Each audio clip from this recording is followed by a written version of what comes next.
seen your posts the last couple days on social media.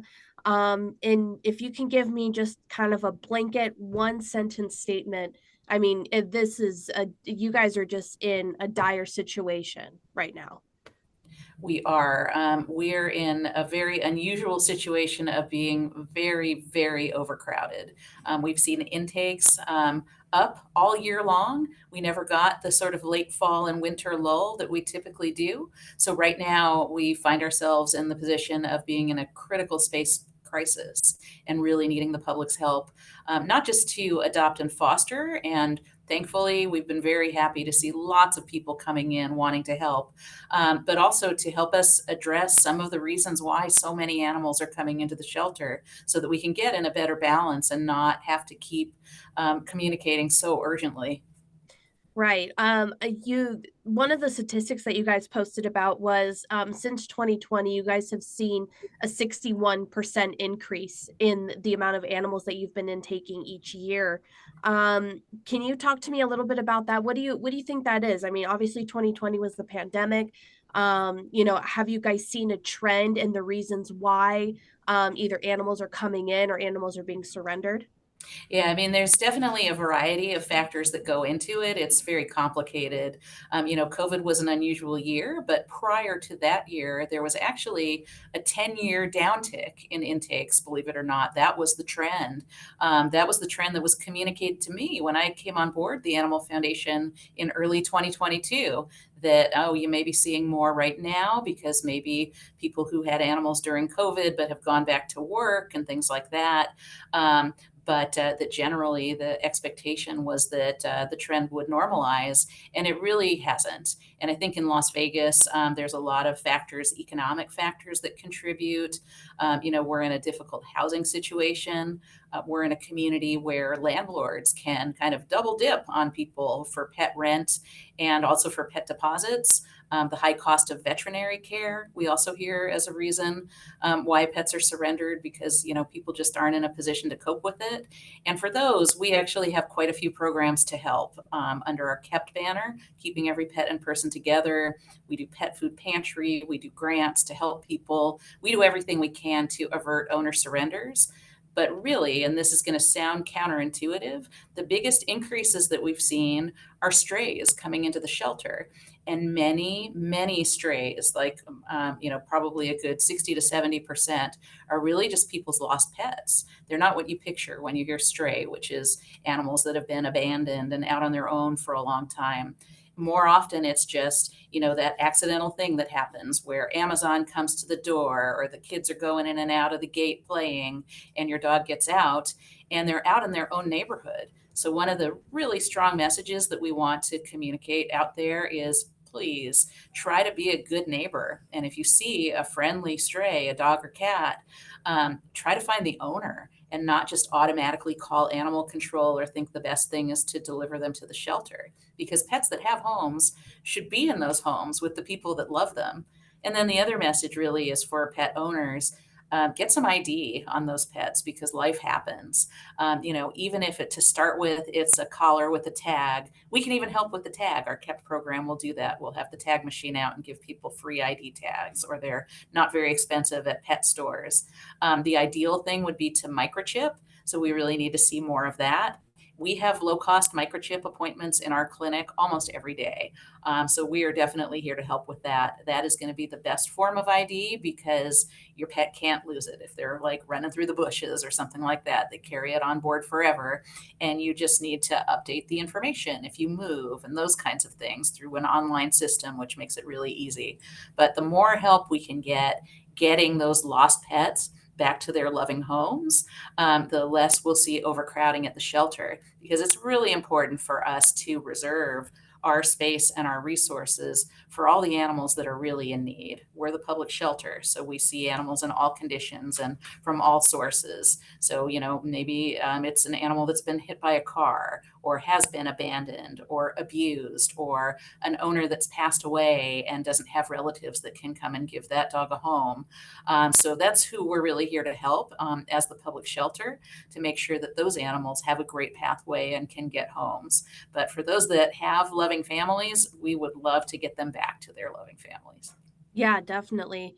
And and with those, overcrowding, scenarios, you know, kind of out detail for the public, for the community. I mean, you can say it as much, but like tell us what the kind of conditions these animals are facing right now. Because I saw that you guys posted a video on socials today, and I mean, dog kennels are just lining hallways. And Yeah, it's just and, we want to make that kind of state of things as temporary as we can, right? Because, we can house animals for a very short term in a crate, those kinds of things, and those animals that you see are ones coming in that we don't even have room for in receiving right now because we're so busy. It's a little bit weedy to talk about, but we're doing things like we have, animals that have come in that are people's pets that they're coming to pick up, but they're getting spayed or neutered. And so as soon as they move to surgical holding for their spay and neuter surgery, we're turning those kennels around to convert them for the next animal. So really, as soon as we can clean and sanitize, a new animal is in every kennel. Things are that tight. And it's tough. It's harder on staff.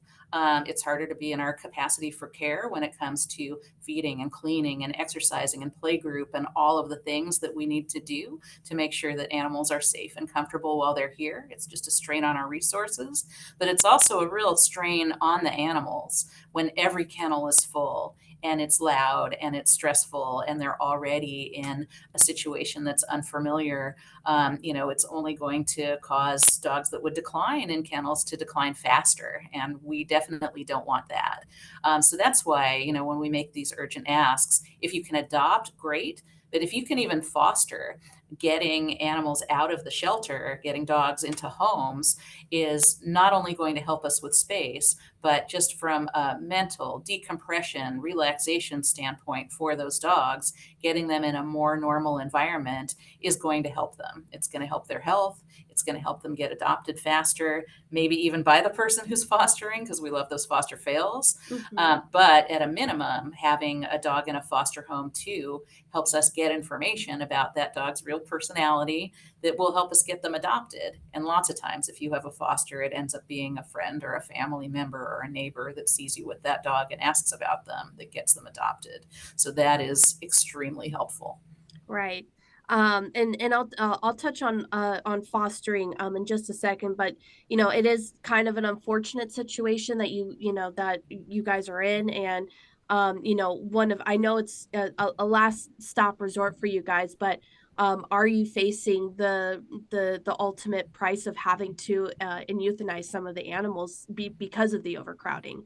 I can't stress enough how heartbreaking it is to even be thinking along those lines for our staff, really to a person.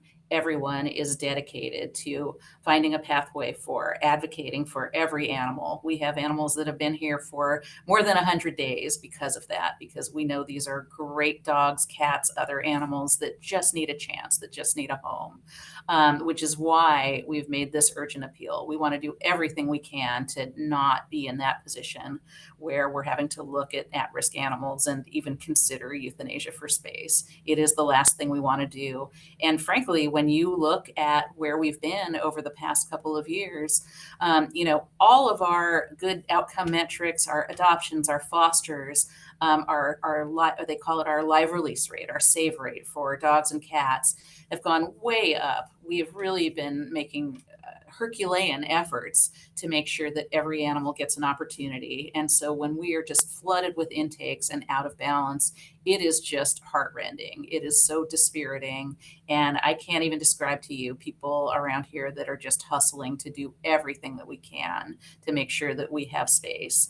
But the good news is people saw the social media posts, they're hearing your reports. We have lots and lots of people who are adopting, fostering today that came in to help. We have people that are buying items off our urgent wish list, which was another piece of it. We're in urgent need of a lot of supplies when we're in this kind of a space situation. So even just getting on Amazon, looking at our wish list can definitely help. So there are lots of ways people can assist with this so that we don't have to make those kinds of heartbreaking decisions. But we do want people to understand that because we're the public shelter, we don't get to say no.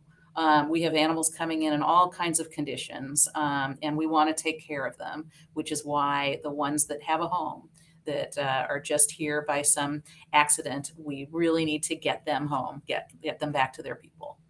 Definitely. Okay, so back to fostering. I think one of the biggest, I don't want to say complaints, that's not the right word I'm looking for. I want to say roadblocks. A lot of people think probably not a good candidate for, as a foster parent because, I work all the time, or, I have another dog.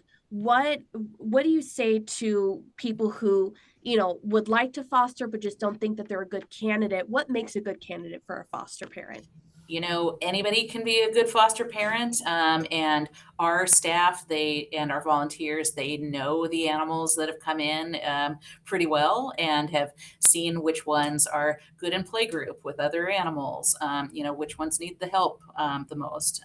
There are often senior dogs that we know just want to relax in somebody's house. So I think that the best thing would be to contact our foster team. We're asking for walk-ins right now. Come on in and let's talk about your situation and how we can match you with a dog that would be great for you to try out as a foster.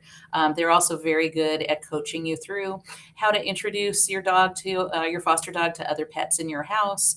How to get children acclimated to animals, because we don't always have a lot of history. But what's great is the more that people foster, the more information that we get about those animals to help them find their forever homes. And it's easy, right? It's not a difficult process. People would, if someone were to want to foster today and they were to walk up to your guys' front doors, kind of walk them through that process, what would that process be for them? Yeah, there is a foster application which you can actually fill out online before you get here, or our counselors can help you when you get here, and they can walk you through some of the animals that are in the most urgent need, and you can walk out with a foster in a very short time.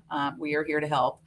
One of the great things that we did last year was we started our walk-up foster window, which on normal days is primarily used for foster field trips, where you can literally walk in and say, hey, I want to take a dog on a run or a hike or to Lazy Dog Cafe and get them seen and just get them some time out of the shelter. We had like more than 1,200 foster field trips last year because of that. Getting somebody with a dog that they can help is really easy. And it's easy for a longer term foster as well. Perfect. Anything else that you want to add? Anything else that the community needs to know about your situation and how they can help? Just please open your hearts to an animal if you can. Talk to your friends and family if they've been thinking about adopting. Now is a great time. We have all kinds of animals in the shelter. We have puppies, we have kittens, we have, senior dogs, we have everybody from small to large to extra large. When we're looking at space, usually we're asking for large dogs, and large dogs, sometimes people think they can't have them in their home because they're worried about exercise or yard, but everyone is different. Sometimes large dogs can be, more docile and more just your hangout friend, and the little ones can require a little bit more playtime and things like that. So just to keep an open mind. But coming in to adopt, foster is great. Checking our Amazon wish list, volunteering your time if you can to help us to walk dogs, to clean kennels, to do those kinds of things, especially while we're under space crunch, is always helpful. And especially just to think about the community. I know Las Vegas is a busy place and we don't always know our neighbors. But if you have animals and you're out walking your dog, chances are you've seen your neighbors and their animals too. Even if it's just the kind of relationship where you wave, or you know the dog's name but not the person's name.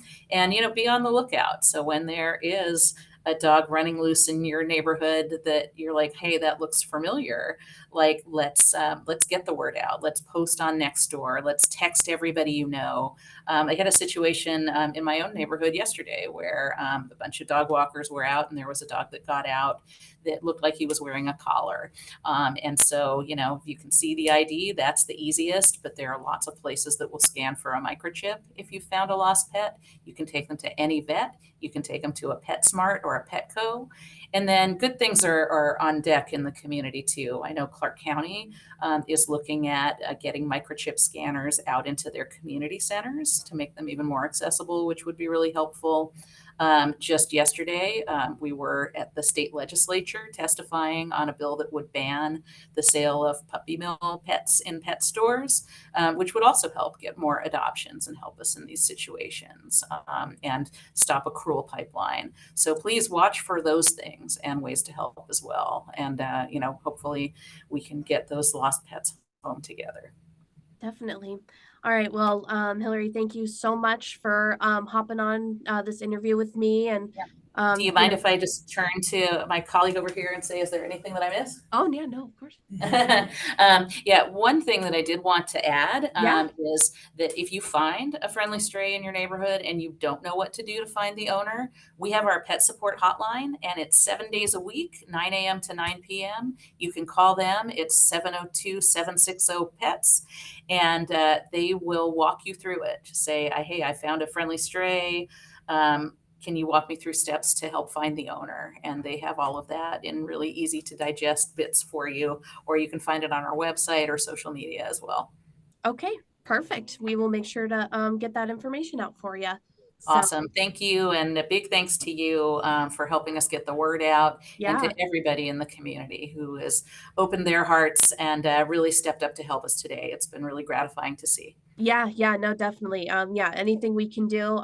Yeah, so we'll be kind of running this throughout the night. And then I think our digital team wants to, post a little bit more of a long form on like our YouTube and social pages, so that way people, can see like, this is, get all the information, and instead of, the short little bits that we have to air on TV.